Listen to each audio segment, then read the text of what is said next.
अर्चिता व नितेश क्रमशः कक्षा 6 व 5 में पढ़ते हैं। दो बच्चे हैं जिनका नाम है हर्षिता और नितेश। इनकी कक्षाएं हैं 6 और 5। हर्षिता का कला संबंधी ज्ञान उत्कृष्ट स्तर का है, यानी हर्षिता कला को बहुत अच्छी प्रकार से जानती है, जबकि नितेश विभिन्न वाद्य यंत्रों को बेहतर बजा लेता है। नितेश का ज्ञान उससे भी कहीं ज्यादा आ रहा है कि वो सभी वाद्य यंत्रों को बेहतर ढंग से बजा लेता है। दोनों अपने अपने क्षेत्रों में आगे बढ़ना चाहते हैं। ये दोनों बच्चे अपने अपने क्षेत्रों में आगे बढ़ना चाहते हैं। तो अब प्रश्न है आपके लिए, क्या विद्यालय इन बच्चों की मदद कर सकता है? प्रश्न अधिगम डायरी में लिख लें, क्या विद्यालय इन बच्चों की मदद कर सकता है? पहला प्रश्न है, क्या विद्यालय इन बच्चों की मदद कर सकता है? यदि हाँ तो कैसे? यदि हाँ तो कैसे, पहला प्रश्न। दूसरा है, संज्ञान सहगामी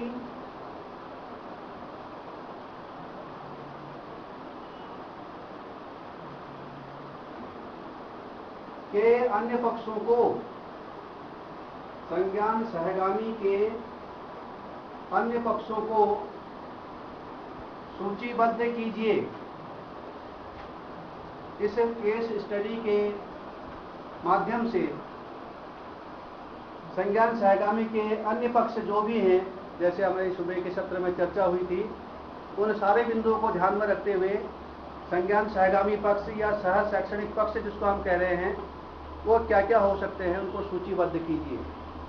तो इस पर ग्रुप वाइज अपना विचार अपने अधिगम डायरी में नोट कर लेंगे और उसके बाद फिर अपने प्रेजेंटेशन यानी प्रस्तुतिकरण सदन के सम्मुख रखेंगे।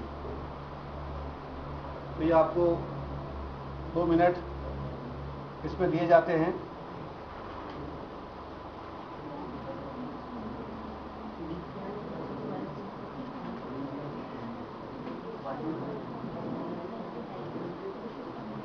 जिस ग्रुप का तैयार हो जाए वो अपना सुझाव और अपने जो ग्रुप के विचार हैं उनको सदन के सम्मुख रखने का कष्ट करेंगे।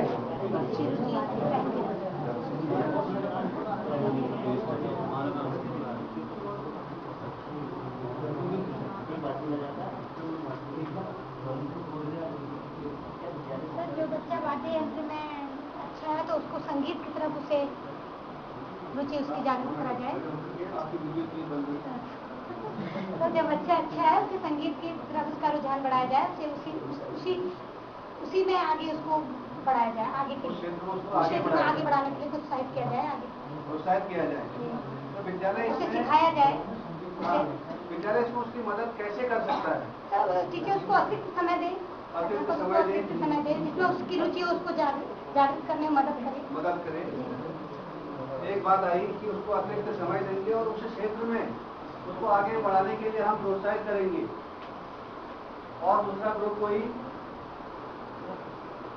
उसको और उसके अभिभावकों को इस तरीके की जानकारी मुहैया कराई जा सकती है जिस फील्ड में वो काम कर रहा है, जिस फील्ड का वो जानकार है, उसको उस फील्ड में आगे बढ़ाने के लिए क्या क्या संभावनाएं, कहाँ उसको संभावनाएं दी जा सकती हैं या कहाँ उसको भेजा जाता है, कौन कौन से ऐसे इंस्टीट्यूट हैं जहाँ पर उसको भेजा जाए, जहाँ पर उसके लिए सुविधाएं बहुत अधिक होंगी, जहाँ पर उसी फील्ड में वो काम कर पाएगा।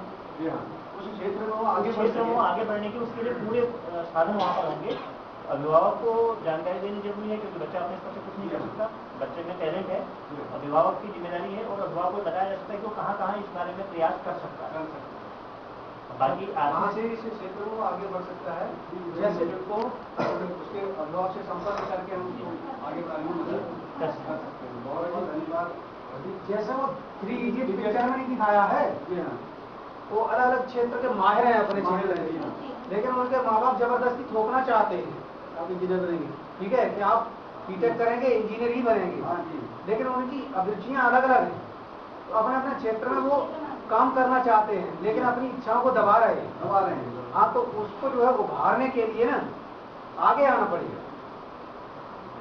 उनको हम सही दिशा निर्देश दें रसीदा पढ़ने में अच्छे तो उसे पढ़ने के लिए दिशा अच्छी मुझे और भी गाइडिंग करना पड़ेगा। कला में अच्छी से कला जैसे एक अभी इंटरमीडिएट लेवल में मुझे लगता है आने वाला है कैरियर काउंसलिंग। कैरियर काउंसलिंग जी सर। वो कैरियर काउंसलिंग का उद्देश्य वही है कि बच्चे को वहीं से पिकअप करके जो उसकी अभिरुचियां हैं उसको उस कैरियर के मुताबिक उसको बता दिया जाए कि किस तरीके से वो उस फील्ड में आगे बढ़ सकता है। लेकिन सर हमारे पास ग्रामीण क्षेत्र के बच्चे हैं। नहीं, मैं ये कह रहा हूँ कैरियर काउंसलिंग सेल यही है। अब आपके पास नहीं है मैडम मैं यही कह रहा हूँ को जानते हुए कैरियर काउंसलिंग सेल वही काम लेकिन करेगा। अभिभावकों से संपर्क करेंगे संपर्क करेंगे और जहाँ तक प्रयास हो सके हम गाँव के बुद्धिजीवी जो उसमें वो है हम ऐसे व्यक्ति से संपर्क करेंगे जो उसकी मदद कर रही है और हमें भी उसकी मदद करनी है। कुछ बात यंत्रों की व्यवस्था की गई व्यवस्था है की गई है जी और कला के क्षेत्र में कला के मौजूद क्षेत्र में कार्ड मौजूद इसके द्वारा व्यवस्था की गई है। व्यवस्था की गई है। एसएसए के तहत मतलब समस्त उच्च प्राथमिक विद्यालयों में मेरे हिसाब से ये सारी व्यवस्थाएं मतलब पूर्ण है। और आगे के लिए हम मतलब ठीक है अभिभावक और अन्य सभी बच्चे भी इस मामले में बच्चे की उसके लिए कर सकते हैं। धन्यवाद। तो पहले प्रश्न पर बहुत अच्छी चर्चा आपने की। दूसरा प्रश्न था इसका संज्ञान सहगामी या अन्य पक्षों को सूचीबद्ध करें। जैसे हमने कला के क्षेत्र में या संगीत के क्षेत्र की बात आई थी, इसके अन्य सहगामी पक्ष और क्या क्या हो सकते हैं, सह शैक्षणिक पक्ष जिनको हम कह रहे हैं, और क्या क्या हो सकते हैं। खेल हो सकता है, वो खेल में बहुत अच्छा हो। खेल में बहुत अच्छा हो सकता है। खेल में बहुत अच्छा हो सकता है। खेल हो सकता है, एक आपके खेल में आ गया सारा खेल हो गया। बागवानी हो सकता है। बागवानी हो सकती है, उसके अलावा क्राफ्ट हो सकता है। क्राफ्ट हो सकता है, कला हो सकती है। सर आपके हमारे विद्यालय में ताइक्वांडो का वो प्रशिक्षण करा गया। योग क्या 2-3 बच्चे इतने अच्छे निकल रहे हैं हाँ, इसमें। योग और बहुत ताइक्वांडो अच्छे निकल रहे हैं। बहुत अच्छा ताइक्वांडो कर रहे हैं। बहुत अच्छा कर रहे हैं। ऐसे के तहत हमारे SSA के तहत बहुत सारे क्षेत्र आपने ढूंढ के लिए। प्रशिक्षण भी बताएगा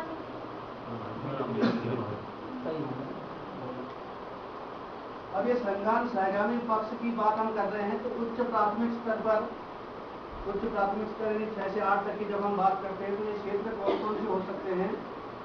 इसमें उच्च प्राथमिक स्तर यानी 6 से 8 तक की बात है। समाजोपयोगी उत्पादक कार्य, इसको हम ले सकते हैं समाजोपयोगी उत्पादक कार्य जो है ये इसमें शामिल होंगे। नैतिक शिक्षा उच्च प्राथमिक के लिए है, नैतिक शिक्षा ये होगी। शारीरिक शिक्षा इसमें आएगी। खेल, व्यायाम, योगासन जैसे आपने कहा कि स्काउटिंग, गाइडिंग या रेड क्रॉस भी इसमें बच्चों को सेवा करना ये हमारे उच्च प्राथमिक स्तर के लिए संज्ञान सहगामी पक्ष इसमें दिए हुए हैं। उसके बाद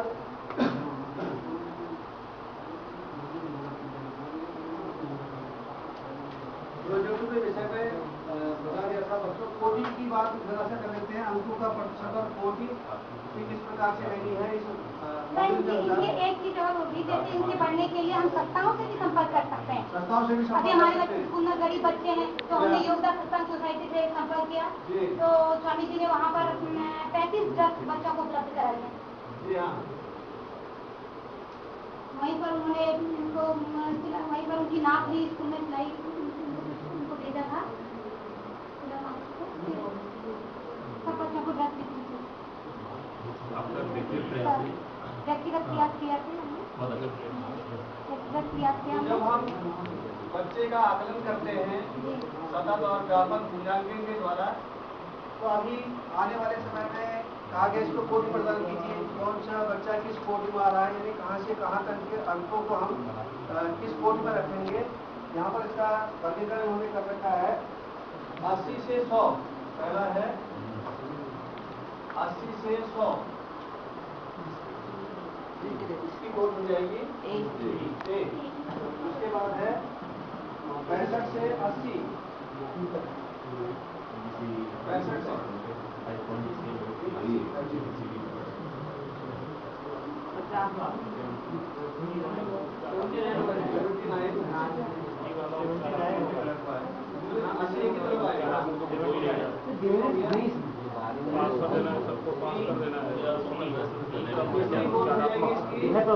उपचारात्मक खत्म हो गया वो सबको प्रेसिंग और पास करने का बना दिया था 50 से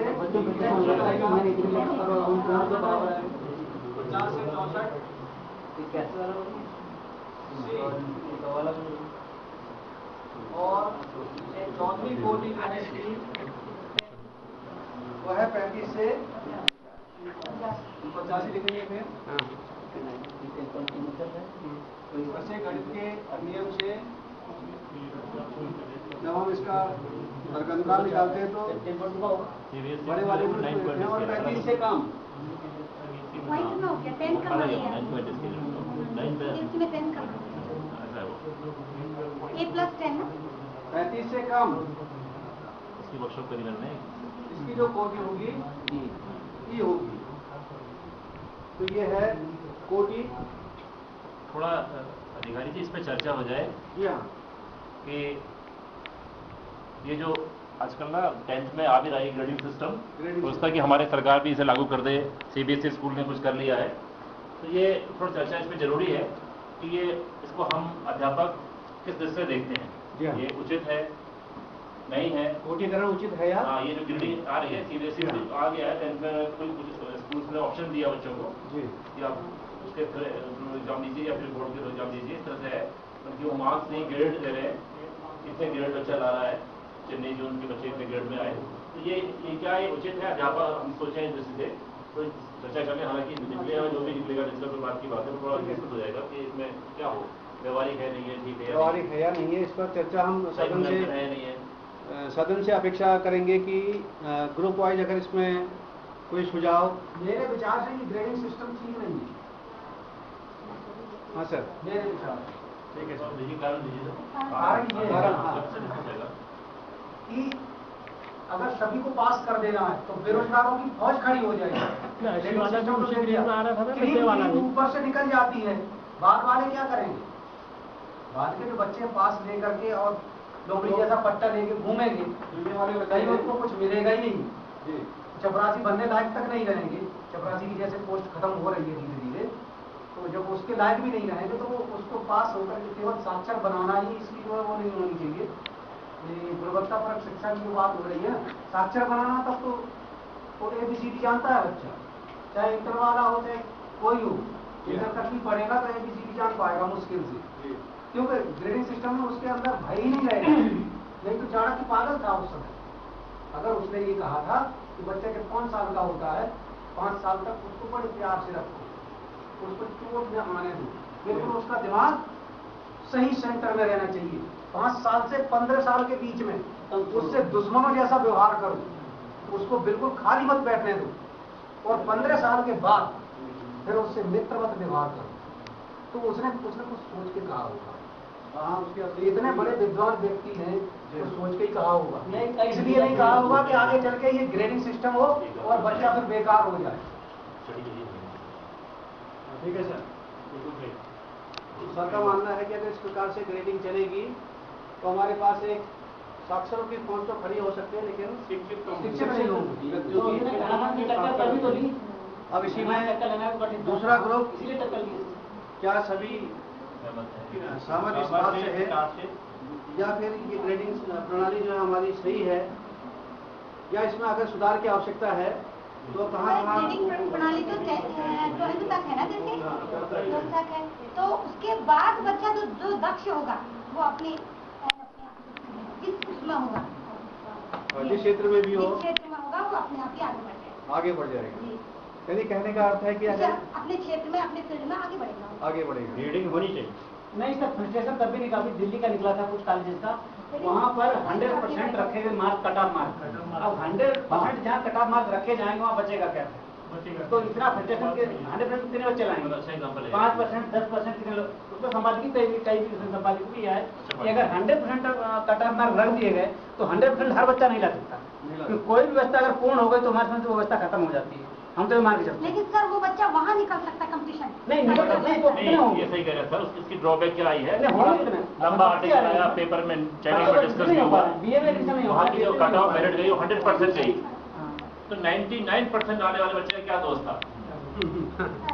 वो बेचारा कहाँ जाए? 90% स्लाइड कर रहे हैं। उसका जवाब देते नहीं पता, HRD इंडस्ट्री का जवाब देते नहीं पता कि इसका क्या जवाब दें यार। भाई सही बात है, 100% कट ऑफ आई, मेरे 99% आए, तो मैं कहाँ जाऊँ? वही चक्कर है, वो 100% वाले हो गए कितने? एक बात सवाल था, हाँ, बात यही जानने की है कि 100% वाले थे कितने, क्या उनके वहाँ 1 घंटा एनडीटीवी इमेजिन पे आया कि आगे जी हाँ। तमाम ऐसे बच्चों ने कहा कि मैं 99 पॉइंट समथिंग लाया हूँ, जी हाँ। मैं उसके योग्य नहीं हूँ, 100% वाले बच्चे कितने होंगे? कितने होंगे?